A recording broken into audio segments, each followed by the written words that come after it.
이 새벽에 우리에게 주신 하나님 말씀은 출애굽기 3장 14절로 16절까지입니다. 다 찾으신 줄 알고 한 목소리로 하나님 말씀 읽도록 하겠습니다. 하나님이 모세에게 이르시되 나는 스스로 있는 자이니라.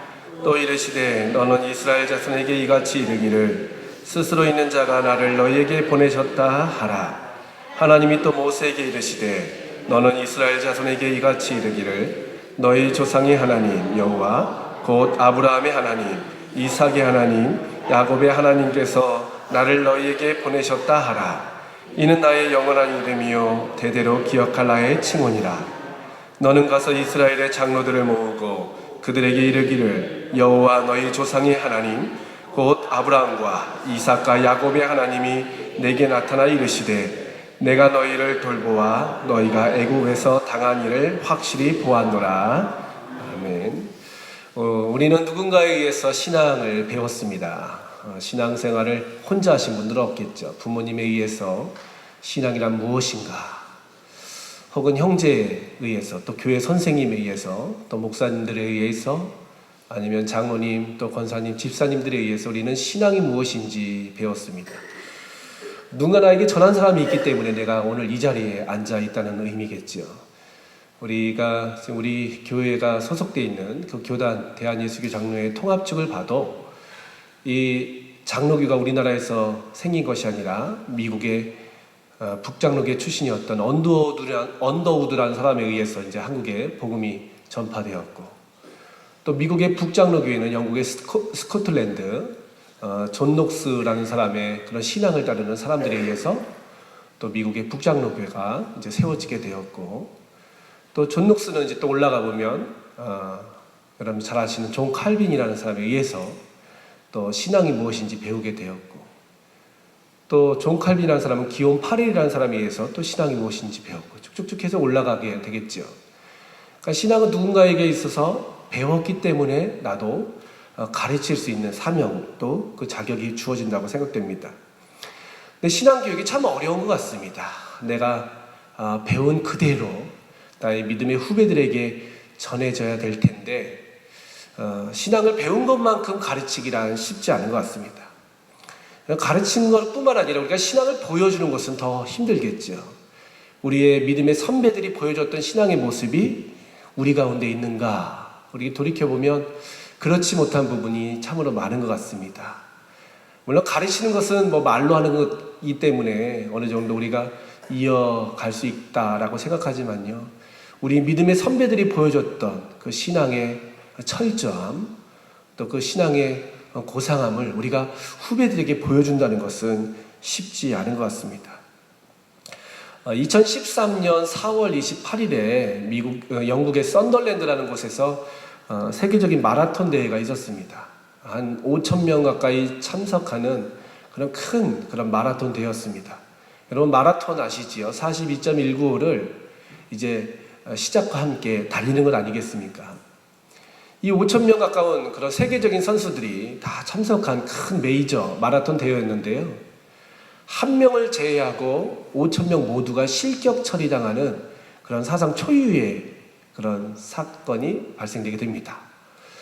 왜냐면요, 1등으로 달린 선수는 마크 우드라는 사람은 그냥 쭉 갔는데 그 뒤를 따르던 2위 선수가 그 1위 선수의 그 길에서 좀 번다가게 됩니다. 그 안전요원들도 그걸 깜빡한 거죠. 이쪽으로 가세요 라고 얘기해야 되는데 안전요원이 딴 행동을 하고 있을 때 그 2위 선수가 다른 길로 들어서게 됩니다. 그때 3위로 달려던 선수도 2위 선수를 따라서 그 길로 가게 되고, 4위 선수, 5위 선수에서 모두가 다 전 코스를 놓친 상태로 264m 짧은 길로 가게 됩니다. 물론 이제 264m를 지나고 나서는 본 코스로 들어가게 됐지만 그 마지막에 이제 모든 사람들이 다 264m를 덜 뛰었기 때문에 실격 처리되게 되는 것이지요. 2위로 달렸던 사람, 물론 이제 4,000등, 5,000등에 달렸던 사람이 만약에 그런 일을 했다고 한다면 뭐 1,000명, 혹은 500명 선수만 실격 처리 당했겠지만, 선두로 뛰던 2위로 달리던 사람이 그렇게 실수를 하자 한 사람을 제외하고 모든 사람이 다 실격 처리당하는 그런 이제 웃기지도 않은 정말 웃을 수 없는 그런 일들이 벌어지게 된 것입니다. 그 위치가 중요하면 중요할수록 그 많은 영향력이 파생되겠죠. 내가 믿음의 그 시조다라고 생각하는 분들도 여기 계실 텐데요. 참 시작이 중요한 것 같습니다. 중요한 위치일수록 중요한 영향력, 많은 영향력을 끼친다는 것을 이 예화를 통해서 우리는 알 수 있는 것이죠. 뭐 별 볼 일 없는 사람이다라고 말할 수는 없겠지만요. 신앙에 있어서도 지도자급 되는 사람들, 역사에 있어서도 어떤 지도자급 되는 사람들의 그런 선택 한 번, 그 역할 한 번에 의해서 그 가문이 달라지고 민족의 운명이 바뀌어지는 것을 바라보게 됩니다. 성경적으로 봐도 신앙의 교육에 실패하여서 큰 어려움을 당한 그런 일들이 여러 번 기록되어 있습니다. 여러분 잘 아시는 엘리 대제사장이라는 사람, 사무엘상 1장 이하에 등장하는 엘리라는 사람, 그 두 아들 홈니와 비느하스의 신앙교육에 실패하여서 이스라엘 가운데 큰 어려움이 찾아오는 것을 바라보게 됩니다. 근데 비단 엘리뿐만 아니라요, 사무엘상 8장에 보니까 사무엘, 이스라엘 민족의 위대한 지도자였던 사무엘의 아들 요엘과 아비야라는 사람들도 뇌물을 받고 판결하였다라고 기록되어 있습니다. 신앙의 거장과 같은 사무엘도 자녀 교육에 있어서 온전치 못함이 성경에 기록되어 있다는 것입니다. 이어서 등장하는 수많은 이스라엘 왕들 대부분이 사실 이 신앙의 대입기에 실패한 모습을 성경은 여과없이 우리에게 보여주고 있습니다. 열왕기 역사를 봐도요, 여러분 종교개혁의 위대한 왕이었던 히스기야, 이 히스기야가 얼마나 대단한 사람입니까? 그렇지만 그의 아들은 므낫세였습니다. 이 므낫세는 이스라엘 가운데 가장 악한 왕으로 평가되는 그런 사람이 바로 히스기야의 아들이었다는 것입니다. 또한 이스라엘 열왕 가운데 종교개혁을 완벽하게 이루었다는 요시야의 네 아들들도 하나님의 온전한 믿음을 가진 사람이 없다라고 성경은 기록되어 있다는 것이죠. 이런 사건들을 보면 우리가 또 위로가 될 수 있습니다. 우리도 신앙의 대입기라는 것을 하고 있지만 뭐 믿음의 선지들도 온전하게 이루지 못했는데 우리도 뭐 이런 모습을 하나님께서 이해해 주시겠지, 물론 위안이 되는 부분이 사실 있습니다. 그러나 또 다른 부분으로 보면 무거운 부담감을 느끼게 됩니다. 우리들도 그들과 같이 신앙의 대입기에 실패할 수밖에 없는 것인가. 다른 사람에게는 복음을 쉽게 전하지만 내 옆집에 사는 사람, 아니면 나의 직장 동료들에게는 우리는 복음을 쉽게 전할 수 있지만 가족들, 특별히 부모라든지 형제라든지 나의 자녀들에게 이렇게 복음을 전하고 이 복음을 잇는 것은 쉽지 않다는 것입니다. 가정 내에서의 신앙의 대입기라는 것은 말처럼 쉬운 것이 결코 아니라는 것이죠. 그렇다면 왜 자녀들, 가족들이 이게 신앙의 대입기에 있어서 실패하는 것일까? 뭐 명확한 답을 우리가 딱 정의하기 쉽지 않지만요, 저는 두 가지로 한번 생각해 봤습니다. 첫 번째로 신앙을 가르쳐야 할 사람에 대해 너무나 잘 알기 때문이라는 것이죠. 부모의 약점, 형제들의 단점에 대해서 우리는 가족이기 때문에 너무 잘 압니다. 교회에서는 혹은 세상에서는 포장된 우리 이미지가 있지 않습니까? 저 사람은 참 착해, 저 사람은 신실해, 진실해, 부지런해, 성실해, 뭐 여러 가지 우리가 이미지를 갖고 있지만요, 가정 내에서는 그것이 여과없이 다 노출될 수밖에 없습니다. 우리의 약점, 언어의 약점, 행동의 약점, 모든 삶의 그런 열매들에 대해서 가족들은 다 알고 있기 때문에 신앙이라는 것을 쉽게 우리가 받아들이지 못하는 것이 아닌가 생각됩니다. 그런 말이 있습니다. 모르면 천사지만 알면 악마다. 모르면 천국이지만 알면 지옥이다 라는 말이 있죠. 이 대표적인 예가 바로 연예인들의 삶이 아니겠습니까? 여러분 연예인들 보면 저 연예인은 참 연기도 잘하고, 참 저 연예인은 성실하고, 참 연기자로서의 정말 모습이 아주 출중하다라고 생각하지만 어느 날 갑자기 그 사람에 대한 안 좋은 면이 언론에서 막 드러나는 것을 보면 이거 어떻게 저럴 수가 있는가 라는 생각을 하게 된다는 것이죠. 왜냐하면 이미지가 만들어진 이미지이기 때문에 그렇다는 것입니다. 근데 우리 신앙인들 가운데도 교회 안에서의 우리 모습, 또 세상에서의 우리 모습과 가정에서의 우리 모습이 다를 때가 참 많은 것 같습니다. 집에서는 정말 그 화도 버럭버럭 잘 내고, 집에서는 막 해서는 안 될 말들을 너무나 많이 하지만, 또 세상에 나가면 또 이미지를 새롭게 만들기 때문에 어쩌면 이중적인 그런 모습 때문에 신앙의 대입기가 이어지지 않나라는 생각을 해보게 됩니다. 또 하나는 매너리즘에 관한 문제가 아닌가 생각됩니다. 바닷속에 사는 물고기는 짠맛을 알까요, 모를까요? 태어날 때부터 짠물을 먹고 자란 물고기들은 아마 짠맛이 무엇인지 모를 것입니다. 저 더운 초원, 사파리에 살고 있는 털 많은 동물들도요, 더위라는 것을 모를 것입니다. 태어날 때부터 그 더위 속에서 태어났기 때문이겠죠. 어릴 때부터 교회가 익숙하고 성경이 익숙하고 또 신앙생활에 있어서 뭔가 그런 기대감이라든지 새로움이 없는 사람들에게 있어서 복음이 이어진다는 것은 쉽지 않은 것 같습니다. 제가 이제 제주에 와서 깜짝 놀란 것은요, 제가 막 다녀온 오름 얘기하고 바다에 이야기하면요, 제일 놀라시는 분들이 제주분입니다. 아, 그런 오름이 있었냐고. 아, 그런 바다가 있었냐고. 나는 한라산에 가본 지 벌써 30년이 됐다고 막 그런 얘기를 하십니다. 가까이 있기 때문에 그 맛을 모르는 분들이 많이 계시거든요. 이 제주가 얼마나 아름다운지. 그래서 저한테 막 식당을 물어봅니다, 제주분들이.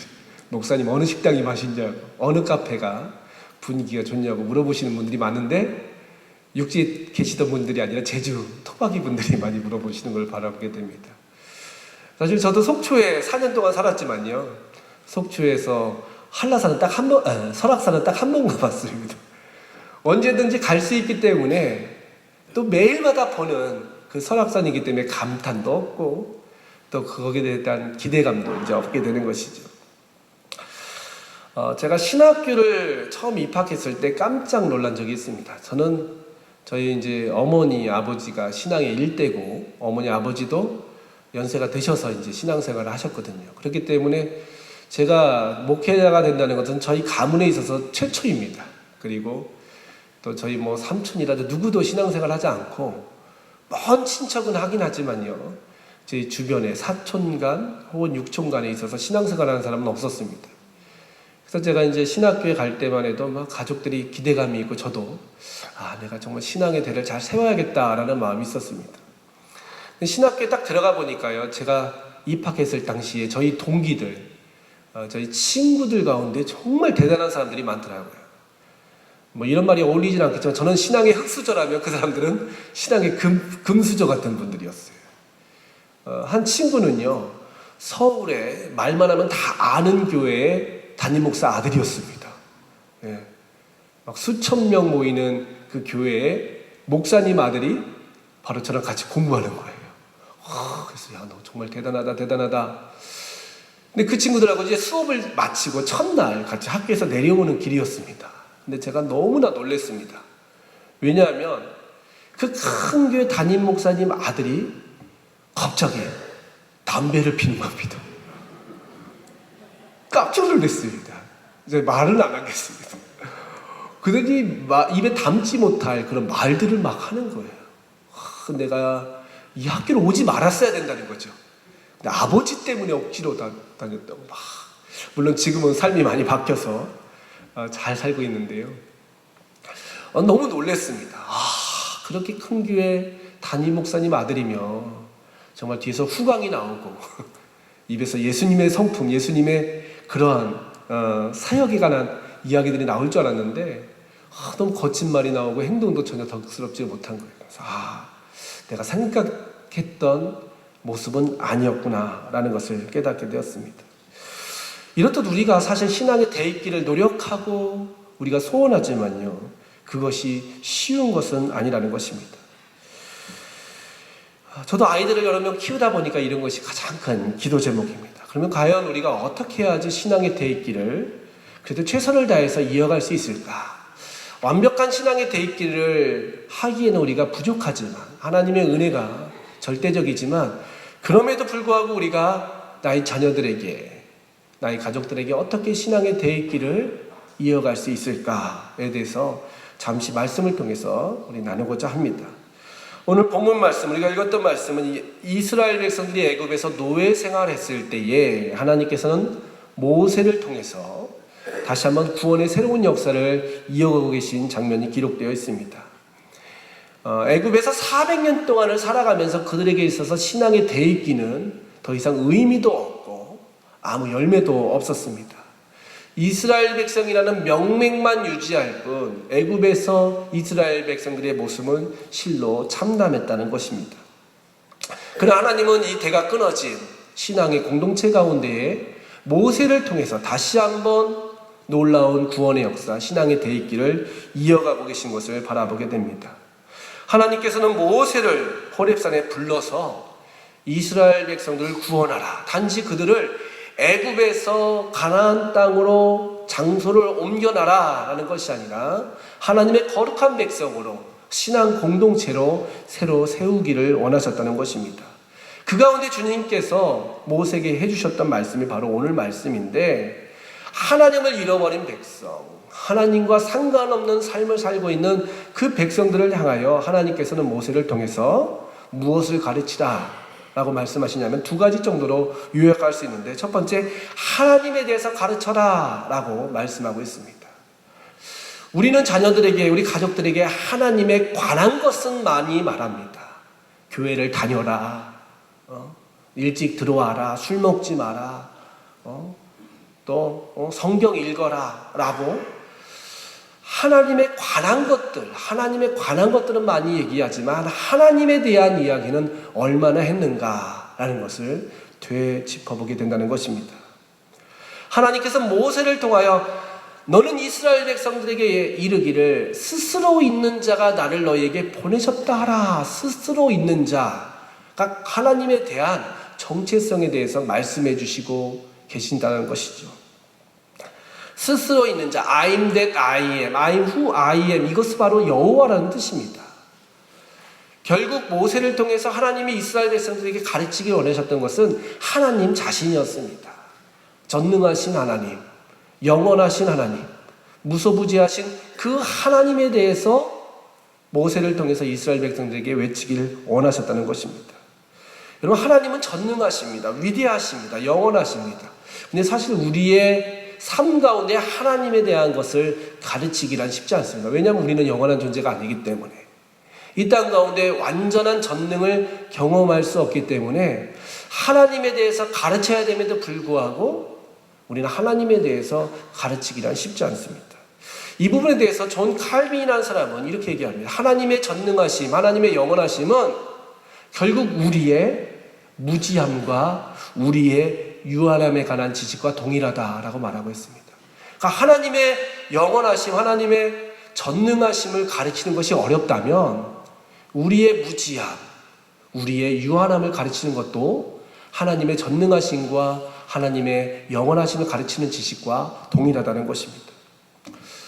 여러분, 자녀들에게 그렇게 가르친 적 있으십니까? 혹은 가족들, 우리의 인생은 참 짧다.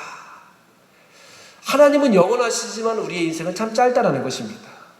우리가 아무리 노력해도 헛되고 헛된 것이 우리의 인생이다 라고 말하는 것은 우리에게 있어서 좀 뭔가 부정적으로 보이고 뭔가 그것은 올바른 교육이 아닌 것처럼 보이지만요, 사실 모든 지혜를 가졌다는 솔로몬은요, 그 노년의 전도서를 통하여 인생이 얼마나 헛되고 헛된지, 바람을 잡는 것 같이 공고한 날이 이른다는 것을 후배들에게 가르치고 있다는 것을 성경을 통해서 우리는 알게 된다는 것입니다. 그래서 저도 저희 애들이 지금 다 어리지 않습니까? 어린데도 불구하고 계속 반복적으로 지금 교육하고 있습니다. 저도 두렵기 때문에 그렇지요. 얘야 인생이 정말 짧아. 아빠도 어느 순간 딱 보니까 인생의 반 넘게를 살았더라. 너도 이제 금방 아빠 나이가 될 거고, 좀 있으면 너도 할아버지 할머니가 될 거고, 조금 있으면 너도 한 줌의 흙으로 돌아갈 거야 라고 애들에게 가르칩니다. 근데 뭔가 좀 이런 이야기를 항상 하는 건 아니지만요, 결정적인 순간에 가르칩니다. 왜냐하면 우리는 그런 모습으로 태어났기 때문이라는 것이죠. 너는 정말 대단한 사람이야. 너는 이 세상을 너는 모든 것을 다 할 수 있어. 물론 긍정적으로 가르칠 수 있지만요, 긍정의 마지막은요, 교만이 될 수 있다라는 것을 조심스럽게 한번 깨닫게 됩니다. 사실 아무것도 할 수 없는 연약함 속에서 영원하신, 전능하신 하나님을 많은 사람들은 발견했습니다. 루터라는 사람이 그 벼락을 치면서 자기 친구가 그 자리에서 죽을 때 새로운 신앙에 대한 길이 열리고 하나님에 대해서 만날 수 있었다는 것이죠. 하나님의 전능함을 가르칠 수 있다면 좋지만 하나님의 전능함에 대해서 우리가 온전히 가르칠 수 없다면 우리의 유한함, 우리의 덧없는 인생에 대해서 가르치는 것 또한 하나님의 위대하심, 하나님의 전능하심에 대해서 가르치는 것과 같다라고 말씀하고 있는 것이죠. 스스로 있는 자가 너희에게 보내셨다 하라. 아무리 파라오가 위대하다 할지라도 파라오는 스스로 존재할 수도 없고 아버지가 있고 그의 인생은 유한하다는 것을 이스라엘 백성들에게 깨닫게 해주시고 싶으셨던 하나님의 그런 깊으신 뜻이 있는 말씀이라 생각됩니다. 또한 신앙교육에 있어서 끊어진 대에 의해서 하나님이 원하셨던 것은 바로 보니까 15절 말씀을 보니까요, 15절 16절에 계속 반복되는 말씀이 아브라함의 하나님, 이삭의 하나님, 야곱의 하나님이다 라고 말씀하고 있습니다. 근데 이 아브라함과 이삭과 야곱의 하나님이 너희와 함께 있으며 너희의 모든 아픔과 고통을 알고 있다 라고 말씀하고 있는 것입니다. 이 말씀은 15절과 16절에 거듭 반복되고 있는 것을 바라보게 됩니다. 뿐만 아니라 이 말씀을 보면요, 이스라엘의 자손, 조상의 하나님, 영원한 이름, 대대로 기억할 이름 등 어떤 신앙의 대입기에 대해서 하나님께서 다시 새롭게 해주시고 계신 것을 바라보게 됩니다. 역사를 통해 그 선진들에게 역사하셨던 하나님, 선진들을 통해서 놀라운 일을 행하신 하나님에 대해서 들려주고 계신 것이지요. 우리 민족은 참 안타까운 것이 절기 문화가 참 약합니다. 여러분, 광복절, 3.1절, 제헌절, 한글날, 이런 날은 어떤 날입니까? 노는 날이죠. 빨간 날, 그렇죠? 쉬는 날, 뭔가 역사적인 의미가 있는 것을 어렴풋이 대충은 알고 있지만 사실 우리에게 척 다가오는 느낌은요, 이날 좀 늦잠 자야겠다, 이날 밀린 빨래 해야겠다, 이날 친구들과 함께 산에 가야겠다라는 생각을 많이 하죠. 근데 이스라엘 역사 가운데에 이스라엘 민족들은 그 절기를 그렇게 쉽게 생각하지 않았다는 것입니다. 6월절이면 한 주 전부터 혹은 한 달 전부터 어떻게 내 자손에게, 내 가족에게 이 절기를 설명할까 고민하며 준비하는 민족이 바로 이스라엘 민족이었다는 것입니다. 특별히 장막절, 수장절만 되면요, 모든 흩어졌던 가족들을 텐트 안으로 모으게 됩니다. 모아서 평소에 먹지 않는 양고기라든지 쓴나물이라든지 무교병을 주면서 먹어라 하고 얘기하죠. 달콤하고 짭짤한 것이 맛있지 쓴 것을 좋아하는 사람은 없어요. 물론 쓴바퀴 나물을 먹는 분도 계시지만요, 그 맛없는 무교병, 그 맛없는 쓴나물, 그리고 양고기, 엉뚱한 그 양고기를 먹으면서 아버지, 어머니 이게 뭡니까? 라고 얘기했을 때 그 부모와 그 조상은 이제 자식들에게 혹은 믿음의 그런 후진들에게 얘기하는 것이죠. 우리 조상이 이런 일을 통해서 광야에서 또 40년간 유리방황하였다. 애굽에서 400년 동안 고통 속에 있을 때 하나님이 구원하셨다라고 얘기하면서 그 절기에 관해서, 그 신앙의 대입기에 대해서 철저하게 노력하고 있었다는 것입니다. 저도 어렸을 때 돌이켜보면 저희 어머니는 항상 헌금을 준비하실 때 다리미로 돈을 이렇게 다리셨던 기억이 많이 납니다. 주일날 갈 양말이 따로 있습니다. 물론 이제 옷은 많은 사람에게 보여지는 그런 외적인 대표적인 모습이라면, 여러분, 헌금이라는 것을 내가 다렸는지 안 다렸는지를 누가 알겠습니까? 내가 그 새 양말을 신는 것을 누가 알겠습니까? 내가 목욕하고 그 주일을 준비하는 것을 누가 알겠습니까? 그럼 저는 물어봅니다. 어머니 왜 멀쩡한 돈을 이렇게 다림질을 해요? 딱 물어보면 하나님께 헌금 드릴 거야 라고 물어보죠. 왜 다림질을 해서 헌금을 드려요? 그냥 1,000원이면 1,000원, 10,000원이면 10,000원, 뭐 구겨진 돈이나 새 돈이나 가치가 똑같은 거 아니에요? 라고 물어보지만 하나님은 정성을 받으셔, 하나님 우리의 중심을 받으셔 하면서 그 신앙에 대한 모습을 제가 들었기 때문에 저런 마음이 하나님께 받으시기 합당한 모습이구나 라는 것을 깨닫게 된다는 것입니다. 아빠 왜 기도할 때 내 머리에 손을 얹어? 아빠는 왜 기도할 때 눈물을 흘려? 무릎을 꿇어? 왜 돈 중에서 왜 10분의 1을 구별해? 여러 가지 그러한 신앙의 모습을 통해서 자식들 가운데에 하나님에 대한 신앙이 이어질 수 있다는 것입니다. 결국 스스로 계신 하나님은 당신의 모든 능력으로 우리에게 역사하신 것뿐만 아니라 아브라함과 이삭과 야곱의 믿음을 통해서 오늘 우리에게도 신앙의 대입기를 원하고 계신다는 것입니다. 사랑하는 성도 여러분, 하나님이 우리에게 원하시는 것은 우리도 물론 예수를 잘 믿어야겠지만 우리 가정이 임마누엘 가정으로 변화되는 것, 우리 자녀들이 하나님에 대해서 진실이 하는 것을 원하십니다. 이것은 우리의 힘만으로 할 수 없는 것을 분명히 인정합니다. 그러나 우리에게 주신 그 신앙의 열정을 가지고 우리 자녀들에게 아름다운 신앙의 대의기를 잘 감당하여서 하나님께 칭찬받고 또 믿음의 계보가 아름답게 세워지는 귀한 은혜가 있으시기를 아버지 하나님 감사 찬양 올려드립니다. 하나님 아버지 우리에게 놀라운 은혜를 베풀어 주셔서 하나님을 알게 하시고 하나님에 대한 인지를 경험할 수 있도록 인도해 주시니 감사합니다. 그러나 우리의 주변을 돌아보면 아직까지 하나님을 믿지 않는 내 형제, 내 부모, 내 자녀들이 있음을 바라보게 됩니다. 아버지 하나님 우리의 힘으로 할 수 없는 연약함이 있음을 시간 고백합니다. 아버지 하나님 울며 씨를 뿌리는 자에게 기쁨으로 단을 거두고 돌아오리라 말씀하신 주님, 주의 긍휼과 자비를 구하며 나갈 때 하나님 우리 자녀들, 우리의 부모, 우리 형제들의 마음을 아버지 부드러운 마음, 새 마음으로 바꿔주시옵소서. 온전히 주님 앞에 나와서 다시 한번 찬양과 경배를 올려드릴 수 있도록 인도하여 주시옵소서. 우리에게 맡겨주신 사명을 기억합니다. 모세가 이스라엘 백성들에게 여호와 하나님이 누구신지 담대히 선포한 것처럼 오늘 우리도 하나님의 높고 위대하심을 선포할 수 있도록 인도하여 주시옵소서. 아버지 또한 우리의 연약함이 얼마나 하나님 정말 부질없는 것입니다. 우리 하나님 아버지 하나님 유한함을 알게 하여 주시고 우리의 무지함을 알게 하여 주시옵소서. 높고 위대하신 하나님 앞에 나올 수 있는 귀한 신앙의 결단을 할 수 있도록 인도하여 주시옵소서. 아버지 하나님 또한 우리에게 역사하신 하나님을 우리가 잘 이어갈 수 있도록 인도하여 주시옵소서. 우리에게 행하셨던 하나님의 그 위대하심을 우리 자녀들이 깨닫게 하여 주시옵소서. 나를 통하여 하나님 행하셨던 하나님의 역사가 우리 자녀들에게, 우리 후배들에게, 우리 후손들에게도 온전히 이어질 수 있도록 함께하여 주시옵소서.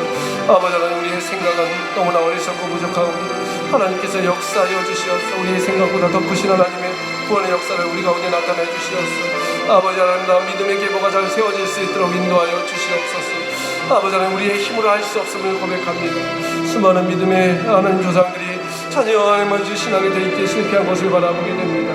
우리 또한 아버지 선줄로 알면 넘어질까 조심하라 말씀처럼 늘 아버지 깨어있게 하여 주시옵시고 하나님의 나감을 통하여 하나님이 주시는 베푸신 놀라운 은총을 경험할 수 있도록 인도하여 주시옵소서. 하나님 아버지 새벽에도 저희를 아버지 다스려 주시고 통치하여 주시옵소서. 하나님이 원하시는 거룩한 모습으로 온전히 살아갈 수 있는 저희들 될 수 있도록 함께하여 주시옵소서. 또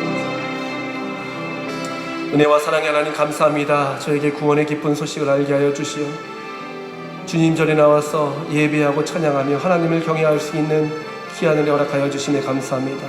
그러나 하나님 우리가 배웠던, 우리가 또한 본받았던 그 신앙의 모습들이 우리 후손들에게, 우리 자녀들에게 아름답게 이어지고 있는지 오늘 이 새벽에 우리들을 돌아보게 됩니다. 하나님 우리들에게 은혜를 베풀어 주시옵소서. 우리의 신앙의 계보가 아름답게 이어질 수 있도록 인도하여 주시옵소서. 우리의 가문, 우리의 가정이 복음화될 수 있도록 인도하여 주시고 정말 하나님을 알지 못하는 형제들이 있다면, 자녀들이 있다면, 부모가 있다면, 형제들이 있다면 아버지께서 그들의 마음을 녹여주시고 움직여 주시옵소서. 다시 한번 주님 앞에 나올 수 있는 귀한 역사 나타내 주시옵소서. 스스로 계신 여호와 하나님의 높고 위대하심을 우리가 깨닫게 하여 주시며 더불어 우리의 연약함, 우리의 무지함, 우리의 유한함을 알게 하여 주시옵소서. 영원하신 하나님 앞에 나오는 것이 가장 지혜롭고 가장 고상한 일임을 깨닫는 은혜 허락하여 주시옵소서. 우리에게 행하신 하나님의 놀라운 일들을 우리 자녀들이 깨닫기를 원합니다. 하나님, 아브라함의 하나님처럼, 이삭의 하나님처럼, 야곱의 하나님처럼 역사하셨던 하나님이 우리 조상들에게 역사하셨고 우리에게 역사하셨고 우리 자녀들에게도 아름답게 역사하시었어. 우리의 모습을 통하여 하나님의 영광만이 드러날 수 있도록 함께하여 주시옵소서. 오늘 하루도 온전히 주님 앞에 우리의 삶을 위탁합니다. 이른 비와 늦은 비의 역사를 함께하여 주시고 때를 따라 돕는 은혜로 역사하여 주시옵소서. 오늘도 하나님 안에서 승리하는 복된 하루가 될 수 있도록 인도하여 주시옵소서. 모든 것 우리 주님께 맡겨드리오며 예수님의 이름으로 기도하옵나이다. 아멘. 이제는 우리 구주 예수 그리스도의 무한하신 은혜와 아버지 하나님의 만극하신 사랑과 성령님의 인도 교통하심이 오늘 이 자리에 모여서 함께 예비한 사랑하는 성도들 위해, 생업위의 자녀들 위해, 특별히 새벽을 깨워 찬양한 우리 삼여전도의 모든 회원들 위해, 이 제주 땅 위에 이제와 영원토록 함께 하시길 간절히 축원하옵나이다.